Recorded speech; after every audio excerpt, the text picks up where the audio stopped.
My name's Jeremy Burnside, and I moved to Portsmouth 10 years ago. The number one best Jeremy Burnside memory from River Days, Eddie Money. He was awesome. I had those 2 tickets of paradise lasted for what, 6 years now? My name's Tim Wolf. My name is Sarah Mock. I've been asked to share a story or two about Jeremy Burnside, one of my dearest friends. And I just wanted to say a few words about him and what he means to myself and to our community. This is Brian Smith, Director of Friends of Portsmouth. I just wanted to say a few words about Jeremy Burnside. What a dear friend, so much he's meant to our community, so giving of everything for Friends of Portsmouth and the city of Portsmouth. There's a couple dozen stories I could share about Jeremy, but the one that I'm not sure that everybody knows was the time he basically sent an email out to a few of us and said, let's get minor league baseball to do a Hall of Fame in Portsmouth. Like any other Jeremy email, we were like, what? And how are we going to pull this off? Well, 30 days later, we're on a plane flying down to St. Petersburg to meet with the executives of minor league baseball. And it was three cities, I believe, that was up for this. It was Portsmouth, Memphis, and Raleigh-Durham, I think were the 3. We studied all the way down there on the plane, just like he was preparing for a trial. It was something else. And then when we got in the room, it was a little intimidating. I mean, there's 4 or 5 executives from minor league baseball and all the hats from all the different teams around the country. And I believe at the time there was 250 plus minor league teams. And then Jeremy just brung it home. And it was just a great time. And of course, like everybody that meets Jeremy, they fell in love. And we came home, and within a few days we was invited back. And we were the only city of the 3 that was invited back. Well, during all that was Major League Baseball was going through some turmoil where they were basically trying to break ties with minor league baseball. I believe since then minor league baseball has almost been cut in half with a number of teams, and they've gone through a lot of turmoil. So needless to say, they didn't have the energy to do a minor league baseball museum, especially didn't have the energy to match Jeremy. So then Jeremy reaches out to the Negro League and says, hey, these guys can't keep up. How do we do it anyway? And the Negro League basically said, hey, we're not sanctioned by baseball. We did it all on our own. And that was all Jeremy needed to hear. He was all set. We were going to do minor league baseball, Hall of Fame in Portsmouth, Ohio. And there's so many people from Major League Baseball and minor league baseball that have ties to Portsmouth that it would have just been a perfect fit.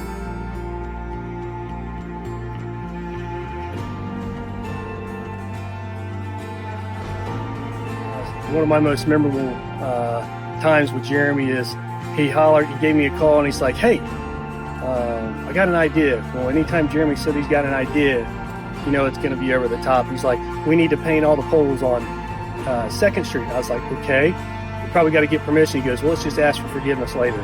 I said, no, let me get permission. So AEP gave us permission. So Jeremy went and picked up all the paint at Sherwin-Williams, paid for it, got the lift, we got all the stuff. He and I, 40 feet in the air, all the way up and down 2nd Street for, 3 or 4 days. It was part of our National Cleanup Day for Plant Portsmouth 2 kind of commemorates. And never told him, but afraid of heights. Being 40 feet in the air with Jeremy was crazy, but anything for him, always. And then he says, hey, can we paint my building on Market Street, which you always use for a Christmas store? I said, sure, let's do that too. So here we are back up on that lift, and totally enjoyed every one of those days. Kind of reminded me of Men at Work, us 2 up here on hard hats, painting the city. 1,823 to beat the record. 1,823, all right? You're probably about 1,400, so another 400 people back there. I'm about to get behind them. Hey, I want to hear you the loudest, man, all right? No more. For those of you who were able to join us for the jog we did back in October for Jeremy, I said some words at the beginning of that. So here is what I said then. I dare you to find someone more inspirational than Jeremy Burnside.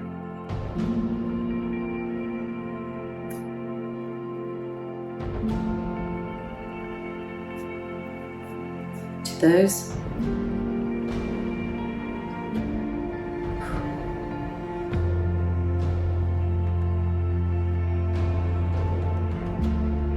To those that love him the most, he is a husband, a father, a son, a brother, and a friend. To most of the people here today, he's a community leader, a movement starter, a Portsmouth planter, a guy who knows how to throw a pep rally, and a guy who says, come to Portsmouth, come here to dream and build and to live. A guy who says, let's come together as a community and break a world record. And another. And then another. Let's build a unity project. Let's go outside and ride bikes in the forest. Let's race boats on the river again. Let's breathe life into the city in which he's not even from and make it the ultimate comeback city. There have been lots of times I've received emails from Jeremy where the subject line itself said, "Hey Sarah, I promise this is the last email, but hear me out, I have one more idea." Again, that was just the subject line, so you can imagine the length of the email. Regardless, he would present his idea, and as outlandish as it might be, I would reply, "You got it, Jeremy, just let me know what I can do to help. Any idea you have, I want to be a part of it." You are the spark that has ignited this movement, and today is for you. You are our miracle. And to elaborate on that, I do 100% believe that he was placed here for so many reasons, and he is our miracle.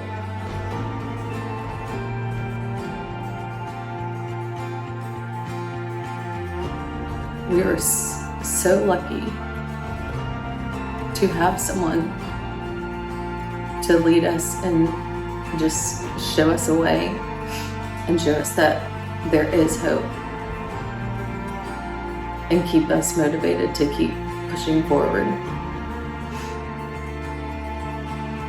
He will leave behind a void that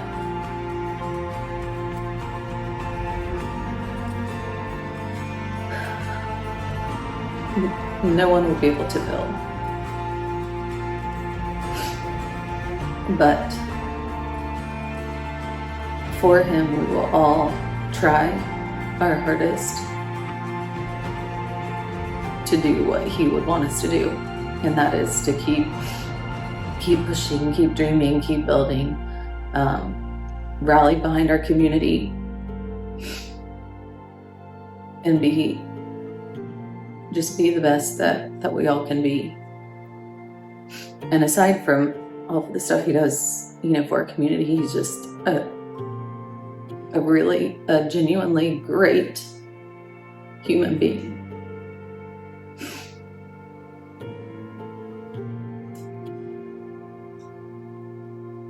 And so I would ask that anyone who sees this, that they,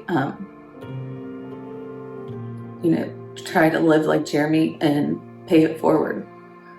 That's all he ever did, was pay it forward for our community, for the people in his lives. So what he's left behind, the beautiful family, the amazing friendships,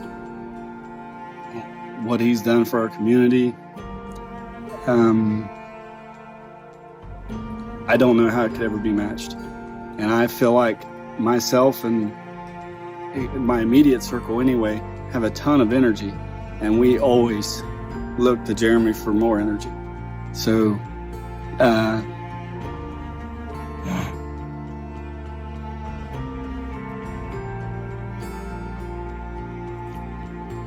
he will be as missed as he is loved. And I'm sure others will have plenty of wonderful stories. We're gonna miss you. we will miss you. And like Tim said, we'll miss you as much as we love you. But no, we will know that you are always with us. And we love you.